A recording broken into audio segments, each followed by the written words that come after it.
जय हिंद बच्चों। आज हम कक्षा 12वीं के फिजिक्स के इकाई नंबर 7 और अध्याय 11 विकिरण तथा द्रव्य की द्वैत प्रकृति, इससे संबंधित वार्षिक परीक्षा के लिए हम लोग बहुत ही इम्पोर्टेंट क्वेश्चन यहाँ पर आज हम लोग देखने वाले हैं। इस चैप्टर का अपने अभी आगे आने वाले वार्षिक परीक्षा में मतलब सत्र 2024 में आप लोगों को 5 अंक का प्रश्न यहाँ से पूछा जा रहा है।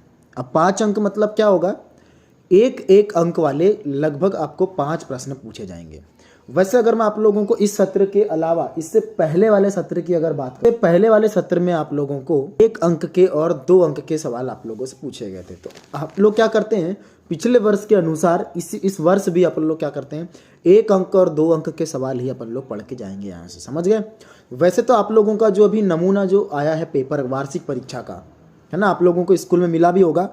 वहाँ अगर आप लोग देखोगे तो उस प्रश्न पत्र में आप लोगों को 1 अंक के 5 क्वेश्चन मिले। और आपको बता दूं कि इस अकेली इकाई के अंतर्गत ये अकेला अध्याय, मतलब ये जो अध्याय है वो ही आप लोगों के इकाई भी है। तो आप लोगों को पूरा इस चैप्टर से 5 अंक का सवाल पूछा जाएगा, इसलिए हम लोगों को इस वीडियो को बड़े ध्यान से देखना चाहिए। मेरा नाम है मुकुंद यादव, मैं आप सभी का यादव सर पीसीएमबी क्लासेस में स्वागत करता हूं। चलिए शुरुआत करते हैं। सबसे इंपॉर्टेंट और पहला जो प्रश्न है यहाँ पर देखिए, कार्यफलन किसे कहते हैं, इसका मात्रक लिखिए। और आप लोगों को ये भी आपको याद रहना चाहिए कि इसे हम लोग दर्शाते किस राशि से हैं, तो हम लोग इसको फाई से प्रदर्शित करते हैं, समझ गए। इसका मात्रक क्या होता है वो भी हम लोगों को याद होना चाहिए बेटा, समझ में आ गया। तो कार्यफलन जो है उसका आप लोग संकेत भी याद रखोगे और मात्रक भी याद रखोगे। चलिए आगे देखते हैं। दूसरा सवाल, इलेक्ट्रॉन उत्सर्जन किसे कहते हैं, ये भी आप लोगों के लिए बेहद ही जबरदस्त सवाल है, समझ गए। और इलेक्ट्रॉन उत्सर्जन के प्रकार लिखिए बोलेगा, तो आप लोग देखिए प्रश्न क्रमांक 3 में जो आपको दिखाई दे रहे हैं ना, वो है उसके प्रकार, ठीक है। तापायनिक उत्सर्जन, क्षेत्र उत्सर्जन और प्रकाश विद्युत उत्सर्जन। तो इन तीनों के बारे में भी आप लोगों को डिटेल में जानकारी पता होना चाहिए। आप लोगों को पूछ लेता है कभी कभी कि तापायनिक उत्सर्जन किसे कहते हैं। फिर दूसरा आप लोगों से ये भी पूछ सकता है कि क्षेत्र उत्सर्जन क्या होता है। आपको ये भी पूछ सकता है कि प्रकाश विद्युत उत्सर्जन किसे कहते हैं। तो हम लोगों को ये सब जवाब बनना चाहिए। उसके बाद यहाँ से इंपॉर्टेंट अगला क्वेश्चन है कि देहली आवृत्ति किसे कहते हैं। कार्यफलन और देहली ऊर्जा में जो संबंध है, देहली आवृत्ति बोलना चाहिए इसको, देहली आवृत्ति में संबंध क्या है बताइए, समझ गए। कार्यफलन और देहली आवृत्ति में क्या संबंध है आपको बताना पड़ेगा। अगला सवाल है, प्रकाश विद्युत प्रभाव क्या है। प्रकाश विद्युत उत्सर्जन के नियम लिखिए। बच्चों आपको बता दूं कि प्रकाश विद्युत उत्सर्जन के जो नियम है वहीं से आप लोगों के बहुत सारे क्वेश्चन बन जाने वाले हैं, समझ में आई मेरी बात।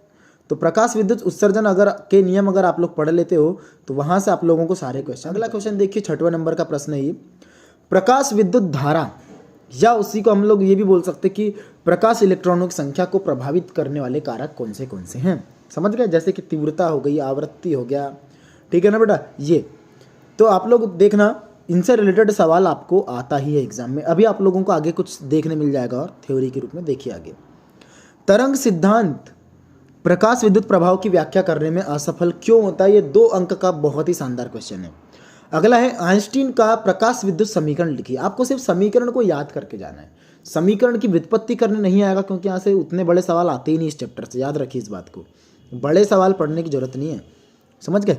अगला क्वेश्चन है 9वां वाला, प्रकाश की फोटान प्रकृति क्या होती है समझाइए, समझ गए। तो फोटान की भी जितनी सारी क्वालिटियाँ आपको दिखाई दी होगी, अपने नोट्स तो जरूर बनाया होगा, क्योंकि हम लोग 12th क्लास में और नोट्स ना बनाए ऐसा तो हो नहीं सकता।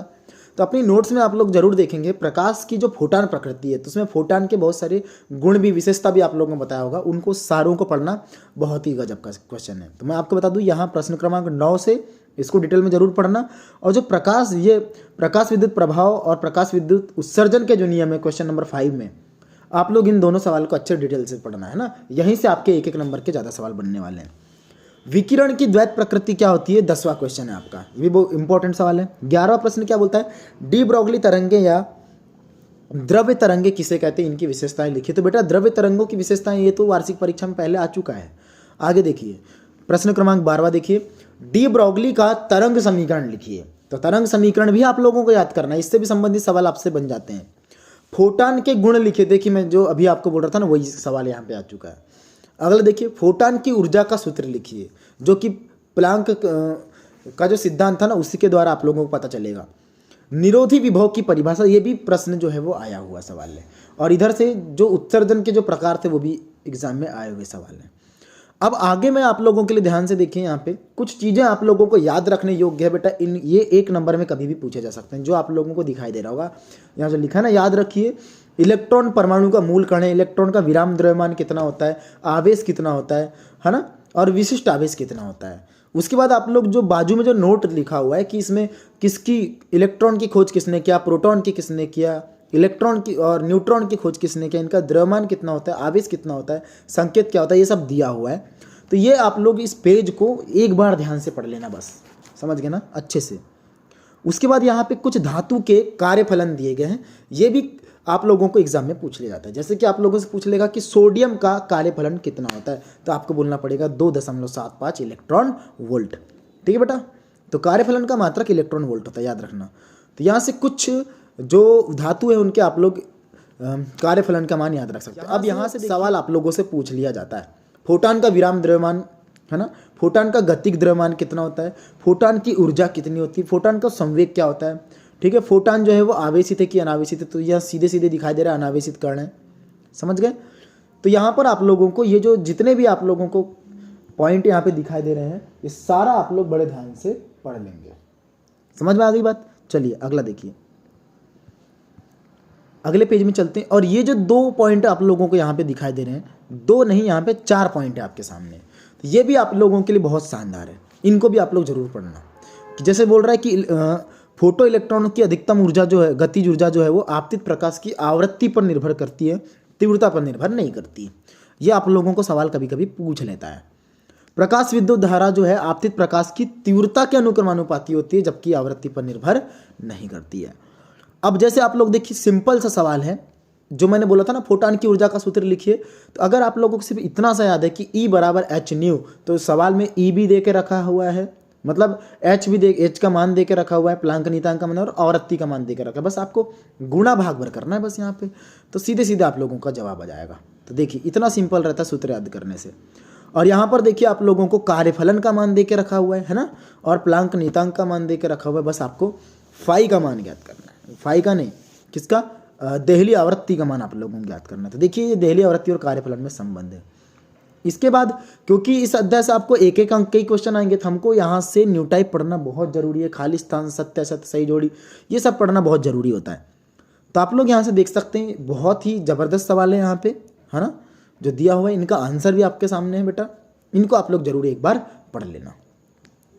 इसके बाद देखिए सही जोड़ियाँ, इलेक्ट्रॉन, फोटोन, ये सब जो दिया हुआ है आप लोगों को, इन सब की सही जोड़ी का आंसर भी यहाँ पर आपको दिया गया है, इनको जरूर पढ़ना। उसके बाद सत्य और असत्य, तो ये भी आप लोग एक बार देख लेंगे तो आपको सब बन जाएगा। ऐसा नहीं कि मैं बताऊंगा तभी आप लोगों को बनेगा, ये एक बार पढ़ोगे तो पूरा समझ में आ जाएगा। रिक्त स्थान भी है आपके सामने, है ना, ध्यान देना। यहाँ से कुछ सवाल पूछा भी गया, जैसे देखो ये पहला रिक्त स्थान का पहला ही सवाल, 1 इलेक्ट्रॉन वोल्ट में कितने जूल होते हैं, ये वाला सवाल भी, तो यहाँ से देख लेंगे आप लोग। और एक वाक्य में उत्तर आप लोगों के ये सामने है, समझ गए। तो ये सभी को आप लोग पढ़ लेना। और कुछ अति लघुत्तरीय प्रश्न यहाँ पर दिया हुआ है बेटा, समझ गए, इनके भी आप लोग इन सवालों के आंसर भी आप लोग जरूर पढ़ के चले जाना। ठीक है बेटा। चलिए, वीडियो अगर आप लोगों को अच्छा लग रहा है, आपके काम का लग रहा है, तो वीडियो को लाइक करें, दोस्तों में शेयर करें, और अभी तक चैनल को सब्सक्राइब नहीं करे हैं तो चैनल को सब्सक्राइब कर दें। तो बच्चों मिलते हैं बहुत ही जल्द, तब तक के लिए आप सभी को मेरा जय हिंद।